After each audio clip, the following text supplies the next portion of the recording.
Oui, bonjour à tous, Moun Gosier et Moun Guadeloupe, bien entendu.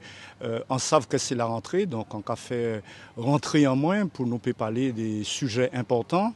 On a espéré que tout le monde passe de bonnes vacances. Et bien entendu, après cette rentrée, un sujet d'importance est venu sur la table en Guadeloupe, c'est le problème de l'eau, je dirais un problème capital.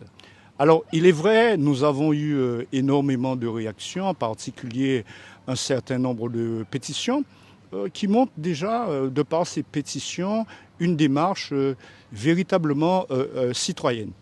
Cependant, en essayant d'aller plus loin, et c'est cette analyse que nous allons faire cet après-midi, nous verrons l'intérêt de ces pétitions et surtout quelles sont les actions qu'il faille mener plus en avant dans l'intérêt de la population de la Guadeloupe. Alors, je parlais de ces pétitions, c'est vrai, j'ai entendu des pétitions individuelles, des pétitions collectives pour aller au pénal contre le SMG EAG. Cependant, j'ai un certain nombre de questions que je pose, sachant que le SMG EAG est un établissement public. À supposer que ces plaintes aillent plus en avant, bien entendu, le SMG EAG sera condamné. Et qui parle de condamnation va parler obligatoirement d'amende qui sera, bien entendu, infligée au SMG-EAG. Alors, moi, ma question, c'est de dire, sachant que c'est un établissement public, quelque part, involontairement, nous nous tirons deux balles dans le pied, puisque si on demande au SMG-EAG de payer cette amende, mais cette amende sera payée par le budget du SMG-EAG. Mais qui constitue le budget du SMG-EAG, ce sont nous, avec les factures d'eau, et nous en tant que contribuables. C'est la raison pour laquelle je dis, par deux fois, nous allons nous tirer une balle dans le pied, dans la mesure où cette amende sera payée par l'usager et par le contribuable que nous sommes. Donc il me semble qu'il était peut-être plus pertinent, même si c'est tout à fait honorable que des citoyens se mettent debout, et je félicite là-dessus, mais j'aime bien m'inscrire dans l'histoire. Alors l'histoire, c'est quoi ?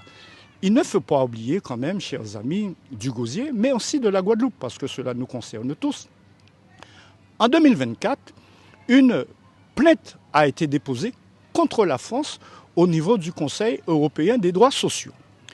Et cette plainte a été déposée par la Ligue internationale des droits humains, par la Ligue des droits de l'homme en France et par une association de Saint-François. Et je félicite la présidente de cette association qui est une Guadeloupéenne, juriste, experte internationale des droits humains. Donc cela montre bien que nous avons des compatriotes en capacité de nous défendre. Mais quel a été le résultat ? La plainte a été jugée irrecevable. Et vous savez pourquoi la plainte a été jugée irrecevable ? Tout simplement parce que l'État français n'a pas inscrit, je dis bien, parce que l'État français n'a pas inscrit les départements dans la Charte européenne des droits sociaux. Cela sous-entend tout simplement qu'on nous considère comme des Français de deuxième zone, puisque nous ne sommes pas en mesure d'utiliser les mêmes outils juridiques que n'importe qui sur le territoire national. Et sur cette base-là, le gouvernement a été interpellé, et là encore je suis particulièrement perplexe. Il y a de ça quelques mois, le gouvernement a été interpellé par une sénatrice de La Réunion qui a interpellé le gouvernement. Comment se fait-il que les départements d'outre-mer ne soient pas dans la Charte européenne des droits sociaux ? Je rappelle que cette charte a été signée en 1961.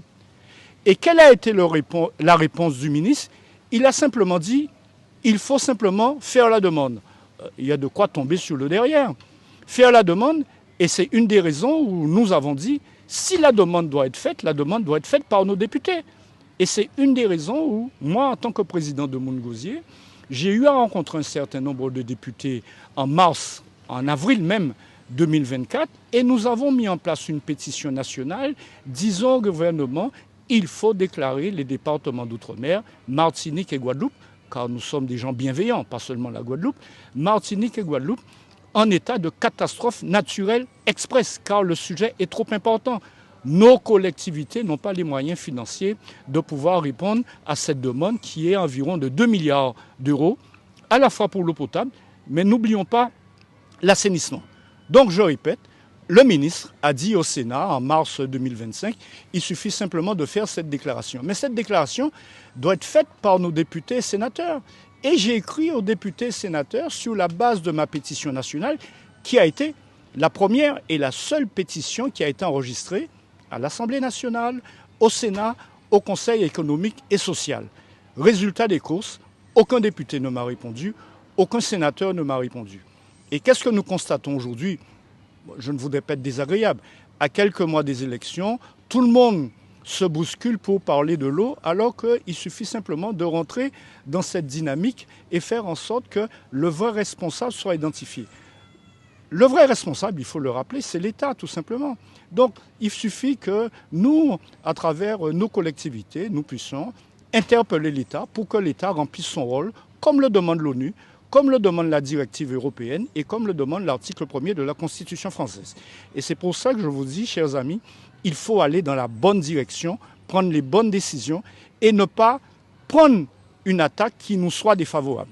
Et là, je dis, nous avons la possibilité de faire des choses intéressantes et parce que nous aimons la Guadeloupe, et en particulier parce que je voudrais que chaque Gozéen dise « j'aime ma ville », il faut que nous ayons une action collective, une action de bienveillance et surtout, par rapport aux problématiques de notre commune, faire en sorte qu'il y ait une vraie dream team, une vraie équipe dans une forme de réconciliation, de coopération pour mener à bien les intérêts de la commune, car je crois qu'il est temps d'arrêter avec les divisions que nous voyons tous les jours.